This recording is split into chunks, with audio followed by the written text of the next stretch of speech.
We're ready? In unserem internationalen Publikum, wir sind KUHS Genfer Dokum. Sehr schön. Sie sind ja 24 Stunden im Tag. Danke für das Hören.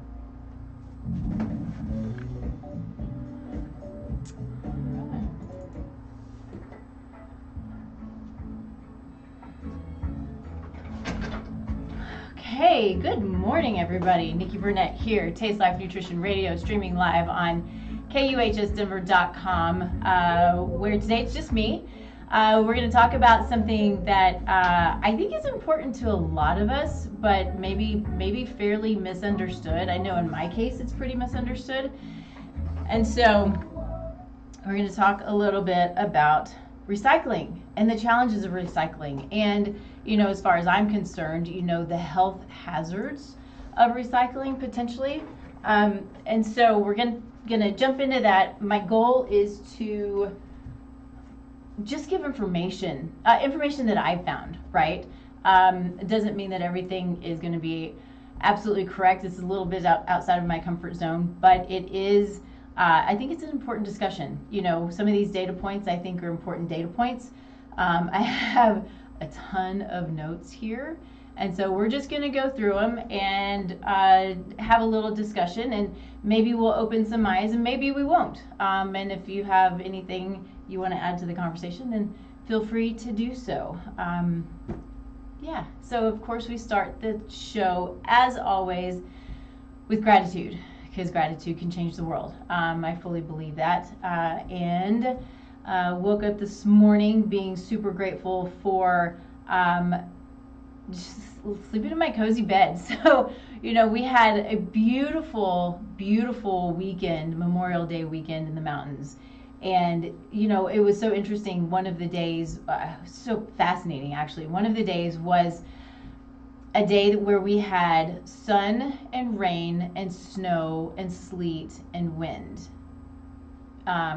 I think we had basically everything. So we were in tank tops, we were in sweatshirts, we were under the tents. It was really really pretty cool. All of the different things that happened, at 10,000 feet within a few hours. So it was really an amazing time. Good friends, and just super remote, which is always our goal, is to be as remote as we possibly can. Dogs running around, just having a blast. And so it's always nice to come home and sleep in your bed, because it's much more comfortable than sleeping on the ground. But it's fine, right? I mean, it's what we do, is we get away. And I take my shoes off, and I did my first cold plunge. That was really hard. It was so cold. I don't even know what the temperature of the river is or was, but it was really cold. But I did it, which means I didn't die, and I can do it again. So it's good stuff. So there was an article sent to me within the last couple of months, and I was reading it, and it was about recycling plastics. And the more I think about the way this show is going to go, probably that's mostly what we're going to talk about, because I think that plastic is the biggest issue. But essentially, the article was about, how do we reduce the amount of plastics that we use? What are the, cutting edge things that we can do where we're not having to use plastics? And so I started to dig in a little bit. I had questions. How is it that we have these recycling programs and they tell us we can recycle all these plastics, and the data shows that we're recycling 9% of the plastic? That makes no sense to me. Is it worthwhile? Is it worth the money? Is it worth the family money? And is it worth the expense of these government programs?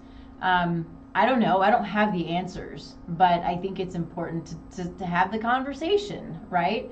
And so I'm a recycler. I've been a recycler for, I don't know, as long as I can remember. My husband and I have had these discussions. Is it worth recycling?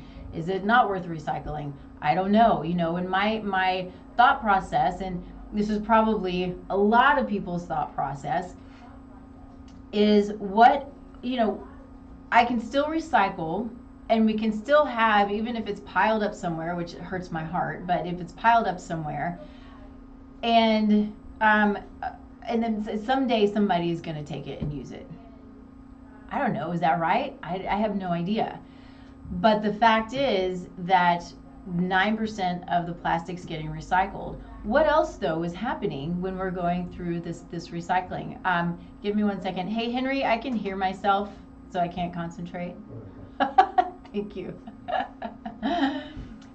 You know how you have that echo in the background if you're talking to somebody on Zoom or on their phone or whatever. Anyway, that's what I was hearing in the background, so it was totally distracting me. But anyway, so the what, you know, in my digging around, you know, I wanted to understand if 9% of plastic is recycled, what about the other stuff? What about paper? What about the metals? What about glass? You know, and during the process, is it creating more of an issue, less of an issue? Is it an environmental hazard and a health hazard to do any of this recycling? So we will, you know, and I think that in a lot of cases it can be. And so if I'm looking here, you know, through, again, I've got a ton of notes here, so I'm going to do the best with what I have here. But, you know, one of the things is that we have that there is contamination during recycling. And so, you know, what happens when we throw our plastic, or we throw our food, our aluminum foil, or our cardboard boxes, you know, pizza boxes that have all of the pizza and the stuff in them, right? They're contaminated. Are they getting recycled? Likely no, because of the contamination. And so I know that there was a time where they would talk about, you know, you got to rinse all your stuff. And then I heard, well, no, you don't have to rinse it because all they're going to do is burn it. Well, burning is a topic we're going to get into. That burning is a huge issue, especially when it comes to burning plastic. Whole other thought, I'll get into that in a minute. But the thing is, you know, we've got, you know, these bags, we've got the non-recyclable plastics and all these things in the bins, and then these contaminants can spoil entire batches, right? So if you have, you know, one pizza box in with a whole bunch of boxes, it can't be recycled, right? If you have plastic that's full of food or full of whatever contaminant, it can't be recycled, so nothing in that batch can be recycled, which is, well, then what are they doing with it, right? It's intended to be recycled. It's actually got the number on it which can be recycled, but then it can't be recycled. So what do we do with that? Well, is it just going into the landfill? Maybe, probably. Is it just going to be burned? Huge issue. And so, yeah, this creates a huge problem for recycling. So then we have these toxins that are created during the recycling process. So especially with things like the electronics that we have. Electronics are full of all kinds of metals. They're full of heavy metals, lead, other things that are in here somewhere that we can talk about. But then plastics. You know, plastics are also releasing toxins. You know, we've got these volatile organic compounds that are also being released. And so what are they doing? They're in the air, we're breathing it in, ends up in our soil, which ends up in our food, or in our water, which can end up in our food and in our lawns and in our rivers and in our oceans, right? I mean, one of the things we talk about pretty regularly is fish. And we eat fish. We eat the cows that are eating the grass that are being fertilized, where these volatile organic compounds are falling into the grass, even if it's organic, right? It's not really organic then, is it? They're eating the grass that's being fertilized that has these toxins in them. That's watered with the toxins in the water, right? So these are the things, you know, they're eating them. It sits in their tissues just like it sits in our tissues. So we're eating it and we're getting more of it. So we're breathing it. It's getting in our skin. It's getting in our GI tract, which goes everywhere. So, you know, it really kind of breaks it down to, is it worthwhile, and is it worthwhile spending more money on it? I don't know. Maybe not. You know, I know we spend however much money we spend on our, meant to look it up and I didn't, but on the extra stuff for recycling and the extra money that it takes to give away, is that money actually going to these recycling programs? I don't know. That's another whole topic probably. But anyway, these are all, so many of these things are carcinogens that are problematic. And getting back to the fish, sorry I got sidetracked, but getting back to the fish are swimming around in these toxic pools that are no longer clean and clear like they're supposed to be. And so when I'm talking with people and clients and doing speaking or whatever it is, we're talking about eating smaller fish. So if we're eating smaller fish, I always say think of SMASH, right? It's an acronym. So salmon, herring, anchovies, sardines, and herring. Salmon, mackerel, anchovies, sardines, and herring. Sorry, too many H's in there. So anyway, they're smaller fish, so they don't hold on to the heavy metals. Well, this is a huge problem, and super sad in my opinion that we really shouldn't be eating tuna because it holds on to tons of heavy metals, which is toxic for us. Or shark, or all of these other huge, beautiful fish that are in the ocean that are holding on to these toxic materials, toxic metals that are creating a problem for us. One of the most healthy things that we can do is ingest fish oil. So yes, fish oil through the processing, they're good fish oil, not all fish oil, but good fish oil. They have really stringent standards on filtration and making sure that it's free of metals and free of toxicities and that kind of thing. So that's important, and yes, we can get our fish oil that way. But if we are, take it back to basics, like I try to teach, we should be eating fish to get our fish oil, and our fish are toxic, and they're struggling, they're suffering because of it also. So I find it to just be just kind of this harsh reality that we're in. And the understanding that plastics aren't going to go away, but how is it possible for us to reduce the impact of the amount of plastics, right? So we need, as far as I know, right, this is not my specialty, it's not my world, but think of our hospital systems. We've got to have our hospitals. We have to have people out there who know how to care of us in super acute situations. And so we have to have plastics for lots of these situations, and that's just one example, but we've got to have plastics in our hospitals, at least to date we do. So we're not getting rid of them, but what can we do to lessen it? And I think it does come down to what we're doing in our homes, right? And we'll talk more about that here in a little bit. Are there really good answers? Maybe, and maybe there are great people out there who are producing great alternatives. One of my favorite things are the biodegradable plastic bags that you find at the grocery stores now.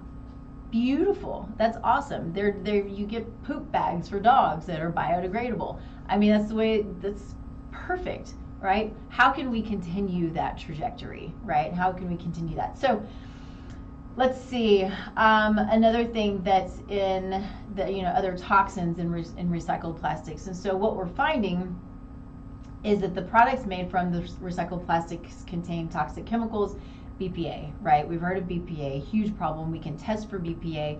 I can see in people's lab results the BPA in their systems. And it is a huge, huge burden on a system that can whether it's in and of itself, or if it's the multiple toxins that burden our bodies, and our bucket overflows with toxins, which means then we've got symptoms and we've got disease and we've got all of these issues that so many of us are dealing with today because we don't have the capacity to detoxify properly. Now, kind of like what we were talking about last week, if we support our bodies, one of the things that I do on a regular basis is I do binders. I'm doing binders every day, so I'm pulling out toxins every day that I'm taking in. So it's a matter of living in the world that we're in. Yes, we want to do better, right? But we have to live in the world that we're in. We can't fret about it. We can't freak out about it. We can't be sad about it. We can't, all of these things. We can talk about it and we can find answers within ourselves. And so what I think is a great answer and a great help for the body is to take binders. So you're pulling them out and you're decreasing your toxic load, you're decreasing your toxic bucket, right? So it's not overflowing and creating problems, and you're allowing the body to function better. Now, well, one thing I want to say real quick is when I talk about binders, what we typically hear about are binders such as charcoal and clay and things like that. Those are great binders, but they are binders that they're non-selective binders, which means they're going to bind to food and nutrients and drugs and supplements. They're going to bind to everything. So those can be a great option when you have food poisoning, right? Or you've got some kind of chemical toxicity that is very acute and you need to have it pulled out.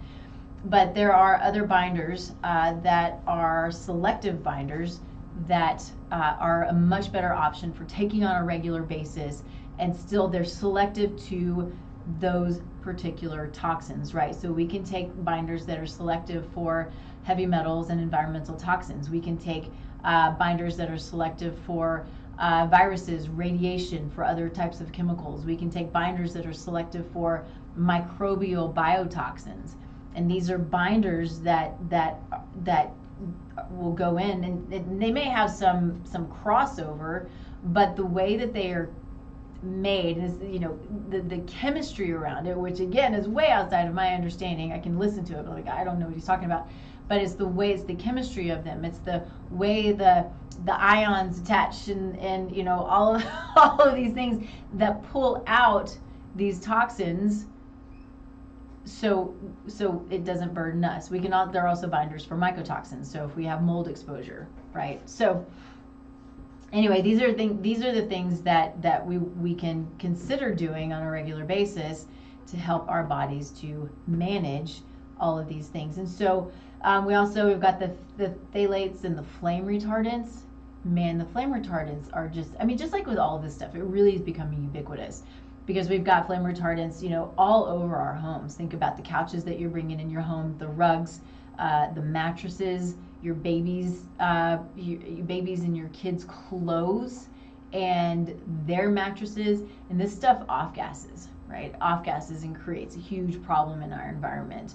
It's carcinogenic. I get sort of the background about why we would have fire retardants on our furniture, but is it really doing the best and highest good? I don't know. I don't want my house to just blow up in flames because we don't have fire retardants on our furniture, but I also don't want to breathe it in every day. So which is worse? I would say I would prefer not to have fire retardants on my furniture and on my clothing and all of that stuff, and around my kids. I don't have kids, but around my friends' kids. So I think that's my own personal opinion. You of course make your own decisions on these things, but we can find furniture, mattresses, those things that don't have fire retardants on them. So it takes a little searching, but they're out there. So look for those if you're in a place where you can do that. Let's see. So what happens though when we've got these recycled plastic is that the chemicals in the already recycled materials, the chemicals leach into the food and the beverages from the containers made of recycled plastic, of course posing health risks. So all of these chemicals are then combined into multiple chemicals, and they leach. And so one of the things that I want to make sure that I'm super clear about is that if you're using plastic, never ever heat plastic. Don't put it in the microwave. Don't heat plastic. It, on top of having all of these toxicants, they've got xenoestrogens, which are endocrine disruptors, right? We've talked about xenoestrogens a lot. Very briefly, though, xenoestrogens, they mimic our estrogen, our natural estrogen, and they bind super tightly to our estrogen receptor sites. This is for men, women, and kids, right? And it increases our estrogen. It increases our estrogen, but then our own innate estrogen doesn't have the ability to do its natural job. So we've got these crazy hormonal imbalances and hormonal swings, and this isn't good for kids. Certainly not good for kids. Not good for men. We've talked about how many times have we talked about the issue with male infertility. It's madness that over the last, I believe the numbers, the last 60 years, male fertility has decreased by 50%. This is not okay, right? So what is causing this, and how do we support the body, give it what it needs so it has the ability to deal with these things on its own, right? The body is so beautifully created. It knows what it's supposed to do, right? We've got this beautiful detoxification system that includes our skin and our kidneys and our liver and our gallbladder, all of these things that are our lymphatic system are intended to pull out toxins. So it has the ability, but we need to be able to support it, right? Through eating well, through avoiding when we can, all of these toxic chemicals, not heating the plastics in the microwave. Microwave is a whole other story. But I do believe, though, that even if you're using plastic and you're freezing in plastic, you're not heating in plastic, it still can leach. These chemicals can still leach. So, the less plastic we're using, the less plastic that's going to go in the landfill, because those types of plastic, your Ziploc bags and things like that, and I'm guilty of this. I try not to use them, but I do. They're just going to go into the landfill. They can't be recycled. So this is sort of a hard truth that we're told that all of this stuff can be recycled. Much of it cannot be recycled and is not being recycled, even if it can be. So, okay, another thing, kind of on the toxic train, right, is the persistent organic pollutants, the POPs, that are in the recycled materials. These are, we might also call them PUFAs, which is the forever chemicals. These are the things that are also creating a burden on our animals, on our food, on our bodies, and they don't go away. That's a problem when we have these chemicals that don't go away. These are the things that our environment can't detoxify it. Can we detoxify it? I don't know. I know I can test for it, and I've seen it. Seen these forever chemicals in people, right? It just continues that burden. Okay, so here's where I want to get into plastics a bit, because when I read that 9% of plastic is recycled, I just thought, how can that be? We have these massive programs with these numbers on all of the plastic that tells us what can be recycled, what can't be recycled. And what do? I do this, super guilty of it, is I think, well, it's plastic, it can be recycled. I'm going to throw it in and I'm going to recycle it. And if it can't be recycled, well, it'll be separated out and sent along on its way. Not the case, right? So as we just learned, that if there is a batch of plastic that actually can be recycled, but it's got a bunch of plastic that can't be recycled in it, it can mess up the whole batch. It makes it difficult. It makes it time consuming. The costs go up. It just creates more and more and more of a problem. And so we have all these plastics that may or may not be able to be recycled. And so we have number one, that can be recycled, but it can be contaminated by food, residue, and labels. So if it's contaminated, is it getting recycled? Likely no. So then we have number two, and so these are milk jugs, detergent bottles, holy smokes. And so they are, let's see, where to go? Recycled similar, yes, they can be recycled, but often require sorting by color. So we don't sort by color. Who out there is going to take the time to sort by color? And do the programs sort by color? I don't know. Or do they just go into the landfill because they've got to be sorted by color, right? The more labor it takes, the more expensive it is. And then, so we've got PVC, which is number 3. They're pipes and food packaging and so forth, not recycled due to the complex composition and toxin release. So there's, through the recycling process, if they did it, it would release toxins. So what's happening is it's going into the landfill or it's being incinerated, which is going to release the toxins into the environment anyway, right? So number 3. Number 4, recyclable but less commonly accepted due to lightweight and contamination issues. So these are grocery bags, food wraps, that kind of thing. So I try not to use grocery bags. Most of the time I don't. I do try to bring my own. That is a cool thing. We do have recycled grocery bags that we can purchase and use on a regular basis. So, you know, we do what we can do, but there's a problem with all of this. Let's see. So number 5 are yogurt containers, straws, etc. Increasingly accepted in recycling, but can be contaminated with food residues, which means they're not recycled. So we have number 6, found in disposable coffee cups and food boxes. So recyclable, but often not accepted curbside due to bulk contamination risks. Again, so not recycled. Here's another thing, talking about the coffee cups. So for a couple of things with this, again, it goes back to heating plastics and just watching out for your own health.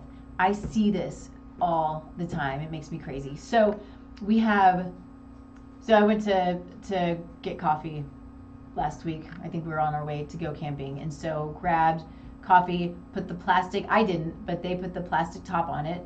I can only pray that the heat didn't hit the plastic, but the steam from the heat is going to hit the plastic and then going to drop down into the coffee, right? So anytime that happens, I either tell them to not put the plastic cap on or I take it off as quickly as I can, right? Typically, I just don't get coffee where this is going to be an issue, but at this point it was. Another thing that they did was they took the little green stick, the plastic green stick, so the coffee doesn't spill out of the hole in the little plastic top, and they stuck it in my coffee. So then you've got your plastic green sticks sitting in the coffee, right? Horrible. It's just horrible. So another thing to think about is your K-cups. I will beat this drum, and I will continue to beat this drum as long as I can. But if you are like so many people in this world, I drink sometimes 1, sometimes 2, sometimes maybe 3 cups of coffee a day. If I'm using a Keurig with the K-cups that are all made of plastic or any other type of K-cup sort of situation, you are running hot water through this plastic every single day, multiple times a day, likely. This is a problem. It's a problem for your body, and it's something that I hope and I pray that we are spreading to our families. I hope that you take this and spread it to your families. There are other options. There are better options. It's not something that I do. I just refuse to get a Keurig. I actually got one for free, and I gave it away. So it's just not. It's not worth it to me. Not worth the hassle. It's not worth the health issues. It will create health issues. And even if you don't know that that's where it's coming from, that's the problem with all of these things too. We end up with, whatever symptom, whatever disease, and we're like, well, this just came out of nowhere. Did it? I don't think so, right? So we're trying to figure out why we're coming up with all of these health issues and these problems, and what can we do about them. And then I have people coming to me, or we've got people going to the doctors and to the hospitals, when it really comes down to just a few things, right? It comes down to toxic exposures in our environment, in our food, in the heavy metals, which are toxic exposures, to microbes. So it's pretty simple. I mean, it's not simple, but I mean, there's just a few things that are really sort of that baseline problem causing the mitochondrial dysfunction, which then is causing the symptoms, the diseases, etc. So it's crazy stuff, man. So let's see. We have number 7. So includes various products not classified under other categories. Okay, so I don't really know what that means. But recycling processes vary and are often difficult, which means it's not recycled. So what do we have here? We have we have a few of these that tend to be recycled, but most of them have issues with being recycled, which means they're not being recycled, which equates to 9% of plastics being recycled. Yeah, and then just creating more toxicity and more problems. So the challenges that we come up with when we're talking about, you know, plastic recycling, we talked about the contamination. We talked a little bit about the economic viability, right? So more labor and more issues and more contamination and more junk and all of these things creates it, you know, it's difficult for it to be feasible to continue to recycle it. So, you know, we've got these chemical additives. The chemical additives in the plastics, they can complicate the recycling and pose health risks. The collection and the sorting, right? They're efficient. This says their efficient systems are essential but costly and labor intensive, right? So these are expensive programs. And are they worth it? I don't know. So then we have the microplastics. We're hearing more and more about the microplastics, which are recycled plastics that degrade into microplastics, impacting ecosystems and health. So we went diving in Belize, I think it was right at a year ago. And, you know, Belize, if you've been to Belize, beautiful. The water's beautiful. This is the most amazing color of blue you've ever seen. And so we get out in the water, and I'm looking around me. All I see are microplastics. Well, they're not even micro. I mean, I could see them. So microplastics, you really can't see. But these are plastics coming at me in the ocean, you know, through you know, all of the waves and the things, right? So it was so disheartening and so disgusting, you know. And where is it coming from? Well, you can't just say it's coming from Belize. The likelihood, I mean, this is, you know, it's the ocean. It's, you know, moving around. It's got the currents. It's moving around. So it's from all over the place. What are we doing, and why do we feel like it's okay to dump all our trash in the ocean? I have no idea. It's beyond me. And it's, you know, it's kind of that, if we don't see it, it's not there. You know, kind of like taking it and putting it somewhere and covering it with dirt, you know, these toxic chemicals and things that end up leaching into the earth. We're going to cover up with dirt because if we don't see it, it's not there.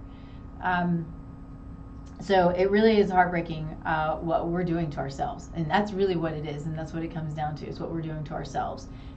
It's such an issue. Now, let's see. I wanted to dig in a little bit more into the microplastics, because what we're seeing also is the microplastics showing up in our body, in our kids, in our bloodstream, in our organ systems.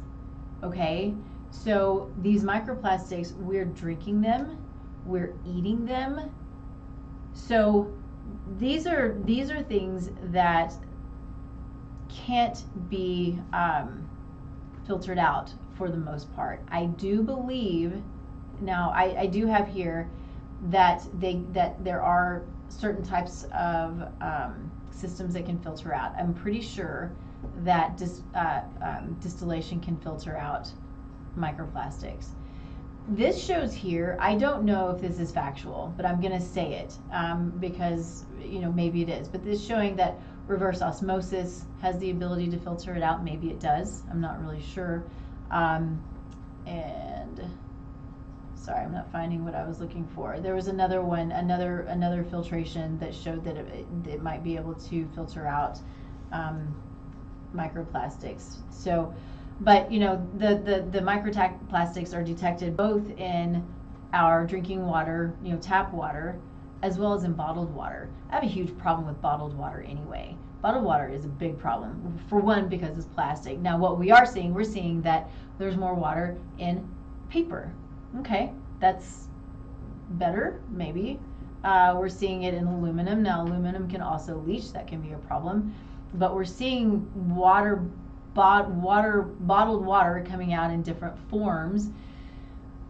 I'm on the fence as if this is actually good or not. I don't really know, but again, it's not going to go away. Are these better options? I don't know, but we're seeing them. Getting away from as much plastic as possible, I think, is a good thing. Paper is much more widely recycled, especially cardboard. We'll get into that.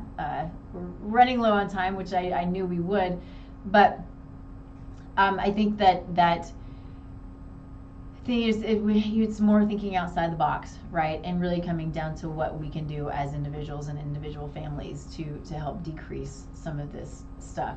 And having the knowledge of what to do with the toxins that we're ingesting, and having the knowledge of what to do to replace the plastic, right? What can we do to replace the plastic that we use? So, the whole Tupperware plastic thing, there's none in my house. That was a big thing for me. Everything I use is ceramic or plastic. I'm super careful about that. I do still have, though, some plastic bags. I try not to use them, and I try to use them multiple times. They're not one-time uses for me at all. I even have some, if I'm using, like for my dogs, so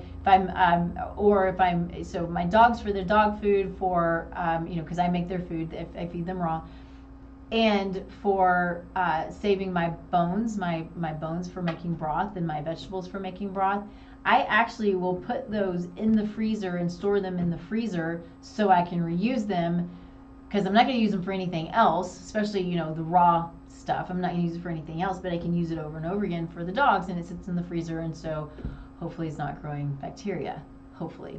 So that's what I do. Doesn't mean it's right. Doesn't mean it's your thing, but I am trying to take as many steps as I can to eliminate using plastics. We have sausages that come to us in plastic, and my husband's like, is there a way that we can buy in bulk? We're not just constantly just unwrapping these 8 sausages in plastic, right?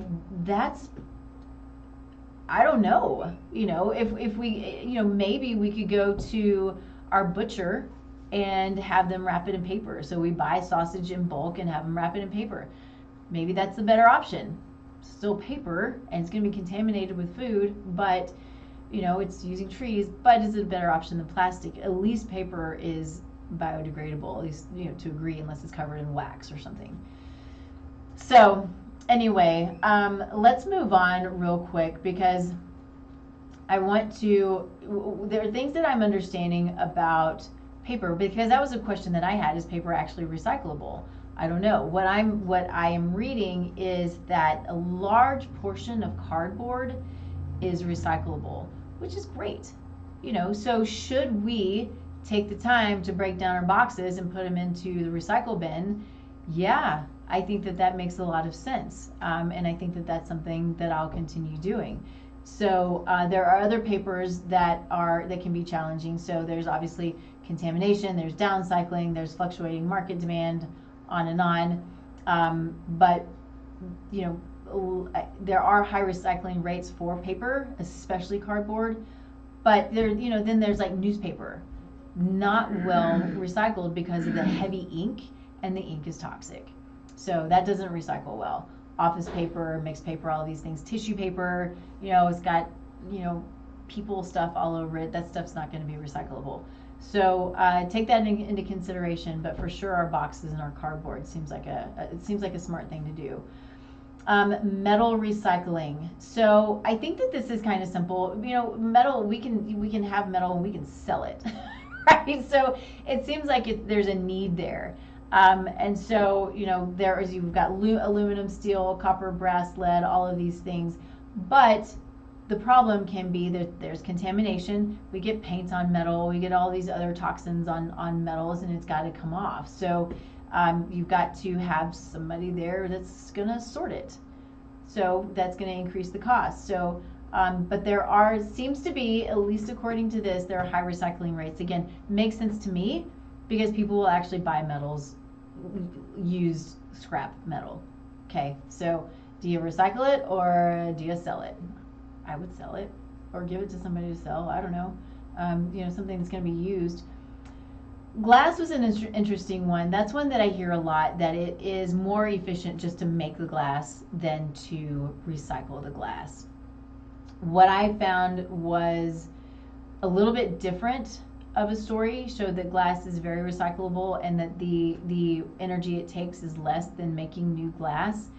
So I don't really know which side of the fence I'm on there. I tend to want to recycle glass. I'm like, can it be recycled? I know people use it. They're making fiberglass out of it. I believe they're making other things out of it. But if it's, again, goes back to contamination. If it's contaminated, it's going to go into the landfill.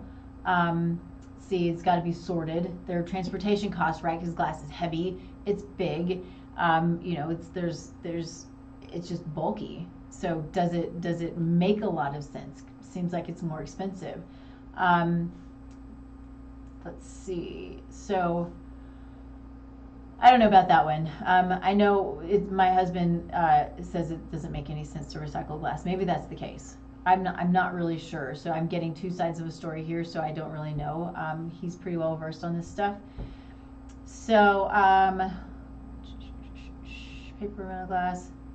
Okay, so here's one that I think is worth talking about too, because I think most of us know that in our computers and in our phones, in solar panels, in the stupid wind turbines that we are using now that are gunking up our environment, they're all, what do we do with these things when we recycle them?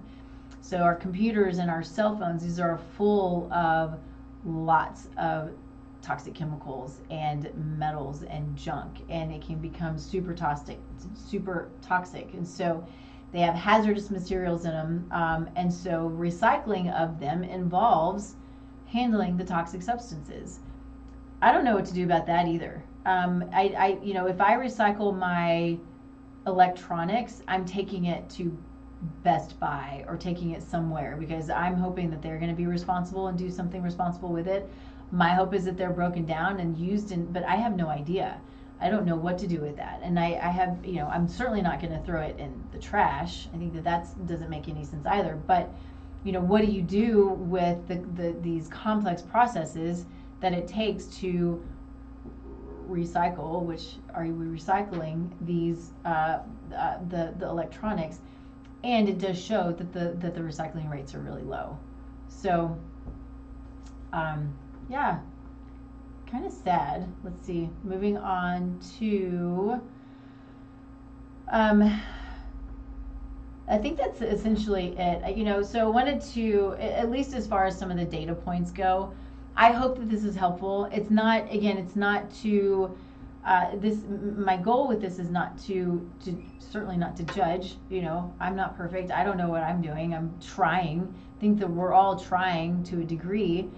But it's, if there's something that I said that maybe you questioned or makes you want to question more, then good, go dig, but know where your sources are coming from. I think that's a key as well. And as I was doing my research, I tried to be really careful about my sources and not take information that was,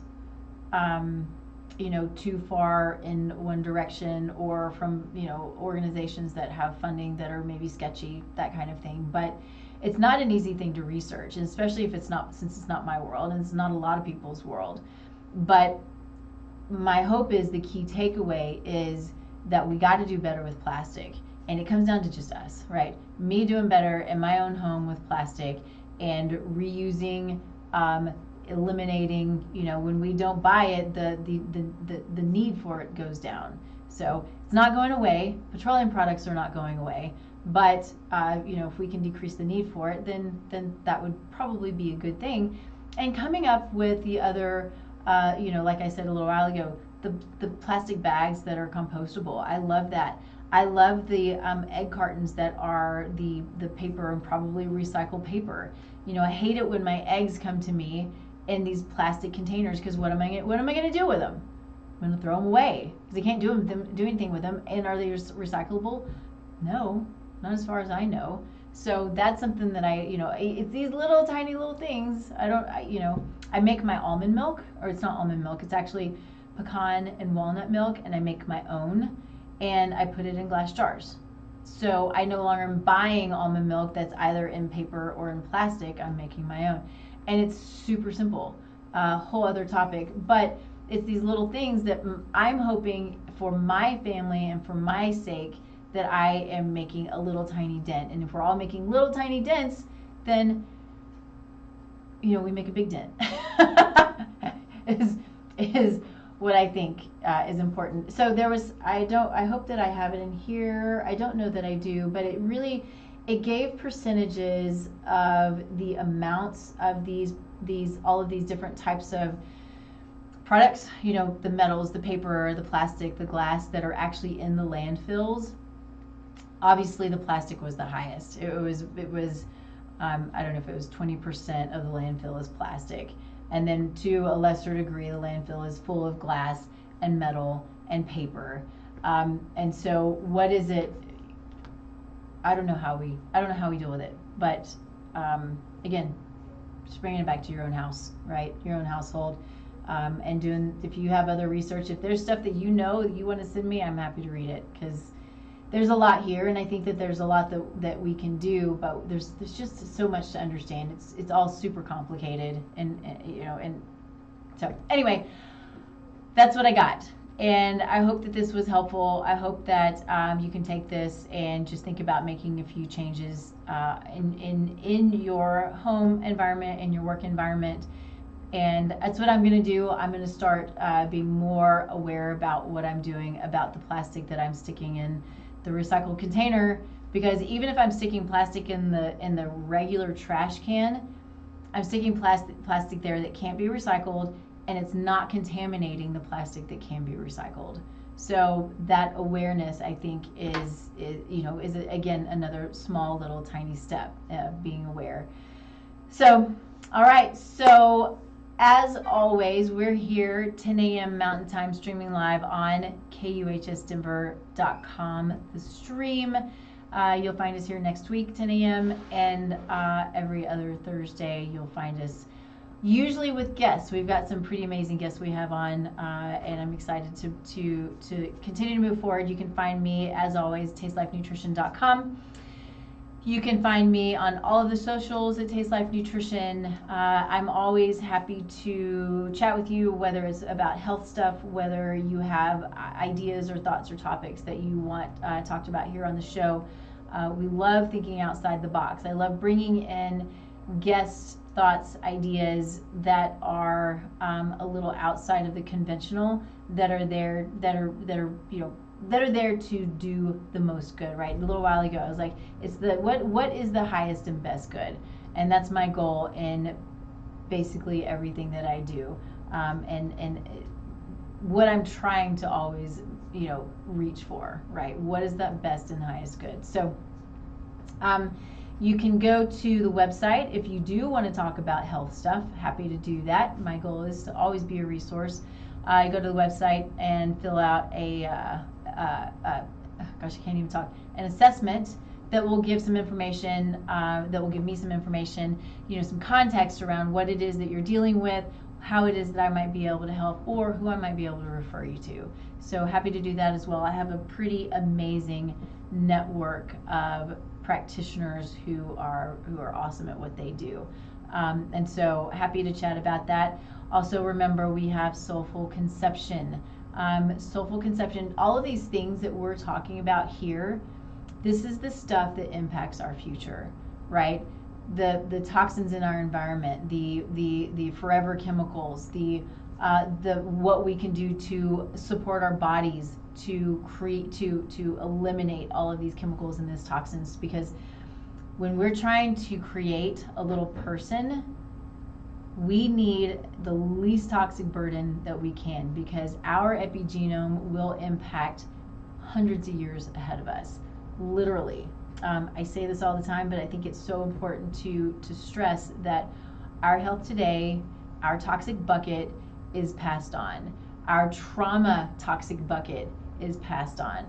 And so eliminating these toxins, dealing with the toxins, supporting the body, getting it as healthy as you possibly can, before creating that little person. You know, I don't have the stats on this, but there are stats that there are these hundreds and hundreds of chemicals that are inside umbilical cord blood, right? Which means if that's where it is, it's in me, or it's in mom, and it's in baby. And this is, you know, being born with a toxic bucket that's already starting to overload. It's just not fair. We have the ability to do a lot about that. And I do think that it's, you know, standing up to these chemicals that have never been tested is really, really important. Don't allow the chemicals to be poured in your yard. Don't put Roundup in your yard. Don't put atrazine in your yard. Don't use these terrible chemicals. You've got your kids running through your yards. You've got the neighbors running through your yards. You've got your dogs running through your yards. These are massively problematic. I have a client I was talking to who recently had a heart attack, and he was telling me about the chemicals that he was putting in his yard all the time. It's like, okay, you know, there are lots of factors that go into heart attacks, but that's going to be inflammatory. It can't be detoxified. It's difficult to be detoxified. Is this part of the puzzle in that, you know, created this situation for him? Probably, right? So if we can start to eliminate those things and support the body, then hopefully we don't have these acute situations. So anyway, thanks for joining me. Thanks for letting me kind of, you know, move through this. I know it's a little bit different than usual, but I think it's worth the discussion and worth, you know, having some of these eye-opening moments, especially. It was eye-opening for me for sure, especially with the plastics. So I hope you all have a wonderful week. We'll see you next week here, again, streaming live on KUHSdenver.com, 10 a.m. Mountain Time on Thursday. See ya.